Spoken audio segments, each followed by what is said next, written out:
Saking pusingnya biaya pengeluaran bertambah, sampai-sampai muncul nih fenomena di mana restoran atau kafe cuman mau memutarkan suara-suara alam, kayak suara kicau burung atau suara air, atau mungkin suara angin gitu ya.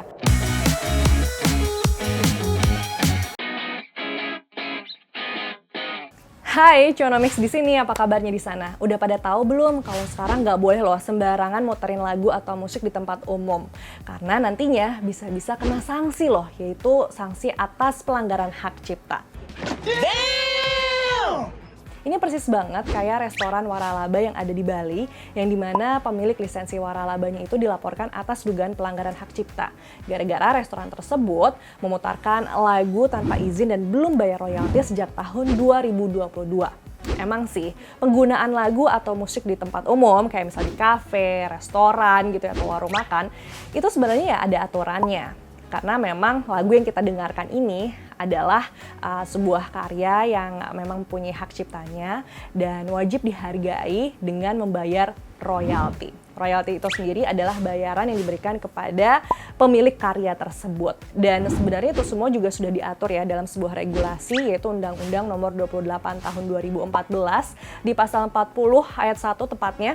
Di situ dijelaskan bahwa lagu atau musik dengan atau tanpa teks itu termasuk ciptaan yang dilindungi. Jadi merujuk regulasi tersebut, maka lagu atau musik yang memang diputar di tempat umum tapi belum izin bisa-bisa bakal kena sanksi. Dan sanksinya nggak main-main loh, maksimal bisa 10 tahun penjara atau denda maksimal 4 miliar rupiah.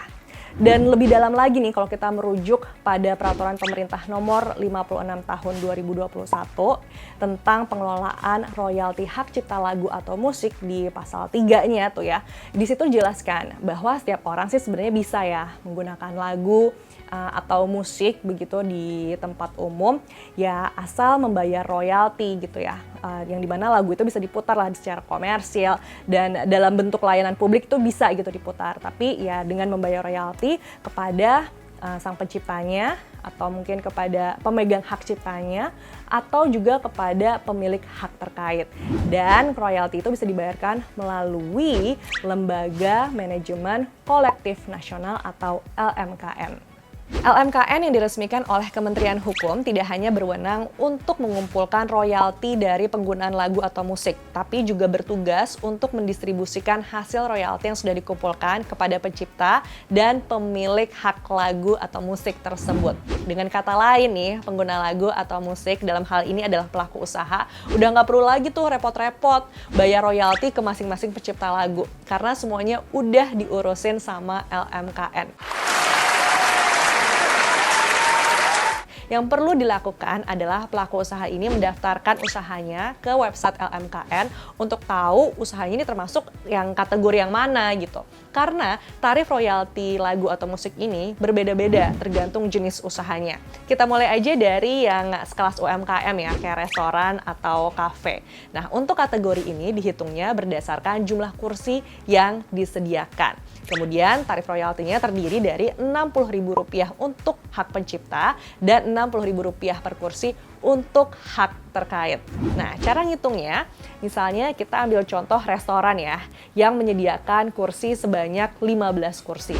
Berarti cara ngitungnya Rp60.000 untuk hak pencipta, ditambah Rp60.000 untuk hak terkait, dikali 15 kursi yang disediakan. Dan totalnya adalah Rp1,8 juta yang menjadi tarif royalti yang harus dibayar sekali dalam setahun. Oke, itu tadi adalah kategori kafe atau restoran yang dihitung berdasarkan jumlah kursinya. Beda lagi dengan kategori pub, bar, atau bistro yang dihitung berdasarkan luas areanya. Jadi kalau misalnya untuk kategori ini, hak pencipta, tarif royaltinya terdiri dari Rp180.000 per meter persegi, sementara tarif royalti untuk hak terkait adalah Rp180.000 per meter persegi. Cara ngitungnya gini, misalnya ada bistro dengan luasnya yaitu 200 meter persegi ya, luas areanya. Berarti cara ngitungnya ya Rp180.000 untuk hak pencipta, ditambah Rp180.000 untuk hak terkait, dikali 200 meter persegi. Dan hasilnya adalah Rp72 juta. Itu adalah tarif royalti yang harus dibayar oleh bistro tersebut sekali dalam setahun. Selanjutnya ada lagi kategori untuk klub malam atau diskotik ya. Nah, ini juga sama, dihitungnya berdasarkan luas areanya. Tapi bedanya, kalau untuk kategori ini, jumlah tarif royalti untuk hak penciptanya sebesar Rp250.000, sementara tarif royalti untuk hak terkaitnya yaitu sebesar Rp180.000 per meter persegi. Nah, cara ngitungnya juga kurang lebih sama. Misalnya ada klub malam dengan luas yaitu 500 meter persegi gitu ya.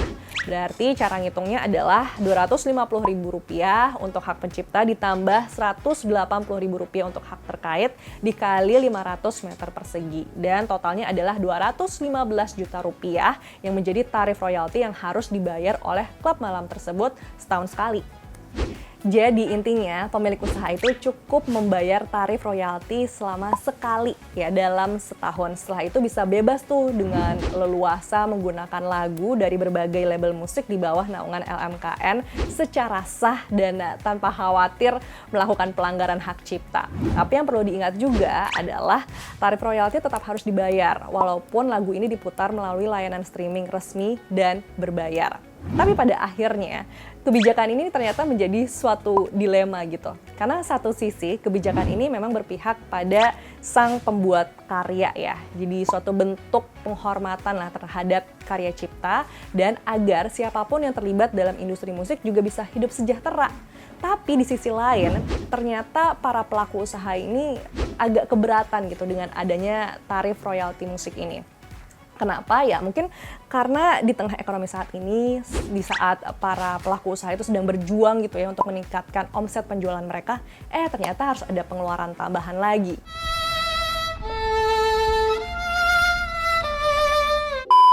Ya, walaupun sih pengeluaran tambahan ini mungkin bakal dibebankan juga kepada konsumen dengan menaikkan harga makanan dan minuman sih.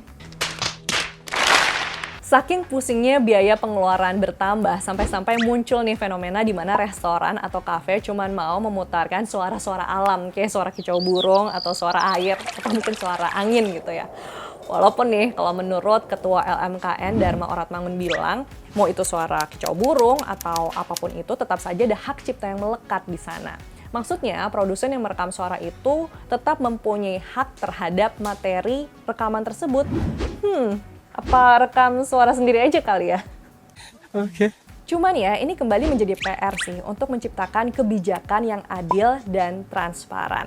Selain melindungi hak pemilik karya, tapi juga mempertimbangkan kemampuan serta realitas pelaku usaha.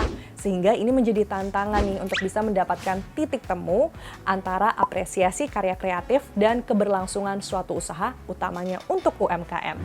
Kalau menurut kamu sendiri gimana nih tentang tarif royalti musik ini?